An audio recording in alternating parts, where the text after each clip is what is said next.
Well, hello there, traveler. Almost didn't see you there. Welcome to my humble abode. I can sense you're interested in Roman history.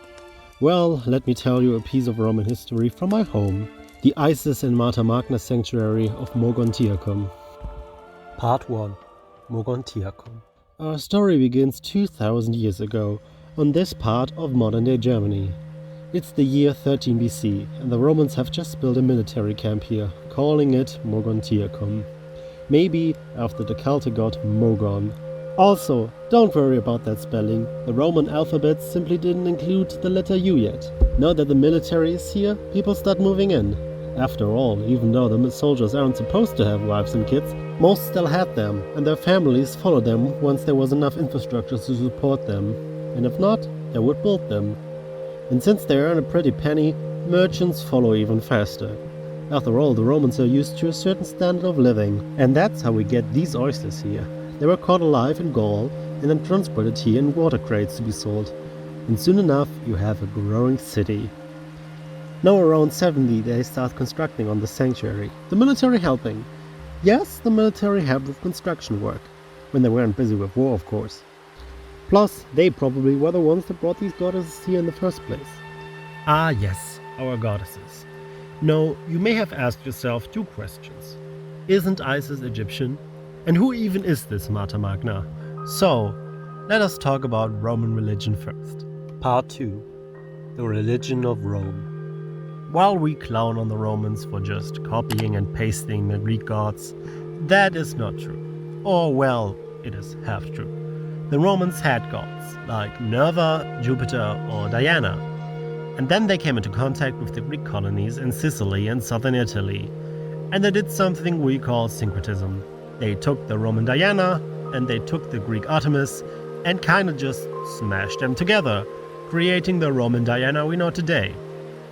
For example, Diana, the triple deity connected with gods of magic and primordial terrifying gods. That is a Roman idea, not a Greek one. And as the Roman Republic and later the Roman Empire expanded into many new regions, they also met many new gods.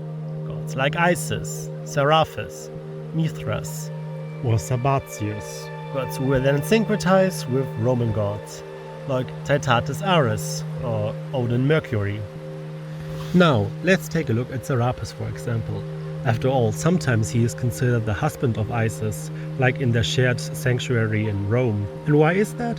Well, it's because he's at least part her husband Osiris. But he is also the Apis bull and connected to multiple Greek gods, like Zeus, Dionysus, or Hades. Those connections make sense when you consider that Osiris is both a god of fertility, death, and at least the former ruler of the Egyptian gods, hence his connections to Dionysus, Hades, and Zeus. Or this. This is the only wall painting found in the sanctuary, showing either Anubis himself or a priest that's dressed as Anubis. In his hand he is holding a palm leaf, which is a normal Egyptian symbol, but in the other hand he is holding a caduceus. What is the caduceus? Well, it's the staff of Hermes, or Mercury if you want to be Roman about it. And since this is a Roman sanctuary, let's be. So, why is he holding the staff of Mercury then? See, both Mercury and Anubis were psychopalms that carried souls into the afterlife. Yes, sometimes people are surprised by this, but you have to remember that Mercury is a god of journeys, and the journey into the afterlife is just another journey he can protect you on. Part 3. Isis. So let's talk about Isis first. After all, you probably heard of her before. Now Isis is old, like at least 4,000 years old. And of course the Greek religion would have come into contact with her early on. Temples to her are popping up in Greece during the classical period, and the first author that mentioned her was Herodotus. In his histories he writes, "Second in importance is the festival of Isis at Busiris. The greatest temple of Isis is in this city, and the city is located in the middle of the delta of Egypt. Isis is known as Demeter in the Greek language. You can see the synchronistic idea here, that Isis and Demeter were the same person, just with different names instead of being different deities, as was normal for the Greco-Roman view of other gods. Their shared roles as deities of motherhood and fertility, as well as the similar stories of Demeter looking for Persephone in the underworld and Isis looking for her dead husband Osiris, and how they only half succeeded in bringing them back to the world of the living, made for a tempting comparison. But for our purposes, it really starts once this guy named Alexander decided he wanted to be great and conquer the Persian Empire. The Egyptians were currently under their control and were actually pretty happy to get rid of them. But when he died at the ripe old age of 32, Egypt fell under the control of his general Ptolemy. And the now Greek upper class wasted no time combining Egyptian and Greek culture and religion. Isis was syncretized with not just Demeter, but also Aphrodite, Hera, Athena, Artemis, and basically any goddess they had. Now Isis started to spread around the Eastern Mediterranean, and once Rome got big, the entire Roman Empire, from Londinium, Pompeii and Rome, to Delos, Salonia, Claudia, and of course, Mogontiacum.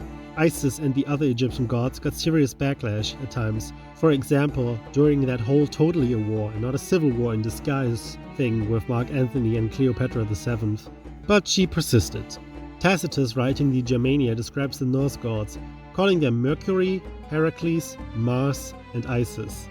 You can see here that Tacitus uses Isis alongside Greco-Roman gods to explain the foreign gods to the Roman readers, like Herodotus did, except now she is the familiar goddess. Now our mentions are of Isis Regina, Isis the Queen, and Isis Panthea, the all-goddess Isis. Now the first name is clear, but the second one raises more questions. Isis was already considered the most powerful goddess in Egypt, but her influence only grew stronger with time, absorbing more and more gods and powers, the other gods being emanations that came from her. Part 4. Mata Magna. The second one is Mata Magna, the Great Mother, and unlike Isis, she became an official Roman goddess. Now she originated in Phrygia, where she may have been worshipped for even longer than Isis. Some see connections to these fertility figurines you may have seen before, although her origins are harshly debated. She also spread into Greece under the name Cybele, but her big breakthrough came in 205 BC during the Second Punic War, when Hannibal was completely terrifying the Roman Republic. They looked for advice in the Sibylline books, a collection of prophecies, and found that Rome had lost its mother and needed to refine her to stay safe. Apparently, the idea was that since the Romans thought they were the descendants of the Trojans, and Troy was in Anatolia, that Cybele was the mother goddesses of their ancestors. So they took her sacred meteorite from modern-day Ankara and brought it into the Temple of Victoria, the goddess of victory, and then built her own temple. No, the Romans actually did have some problems with her cult. One of the most important practices of her followers was ritual castrations, eunuchs being the priests of her and her husband Attis.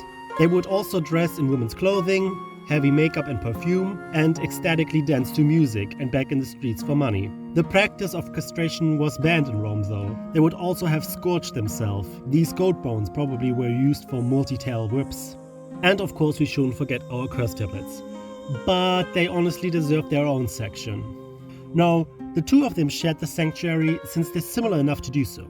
They are both deities of motherhood, fertility, protection, and they both tried to bring their dead husband back to life, who lost his penis but only partially succeeded in returning him to the world of the living. Which is a bit more unique than the other connections, I give them that. Part 5. The decline of the pagan goddesses. But their cults wouldn't remain forever, of course. In the year 313, Constantine officially legalized Christianity. His actual religious policies are very harshly debated, especially since later Christians tried really hard to make him seem more devout than he was ever in life. But it appears he did destroy some pagan temples, but he also built some. And he brought many religious artifacts from many religions from all over the Roman Empire into his new built capital of Constantinople, trying to combine the different faiths into a kind of mutual religious tradition. But it doesn't seem his descendants cared much for his goals, and so the later emperors were either more on the Christian side or on the pagan side. But the end came in 391, when Theodosius I banned all pagan worship. The Roman Empire would shortly after be permanently split into two. The last pagan temple, the Philae temple complex in Upper Egypt, whose main temple was for Isis, actually managed to stay open up to the year of 537, when it was closed under Emperor Justinian. Of course, there are many more questions like, who is this dead lady? What are those curse tablets I was talking about? And why did my city almost destroy the sanctuary? But that's a story for another time. I would also like to take this opportunity to thank you for sitting through this entire video.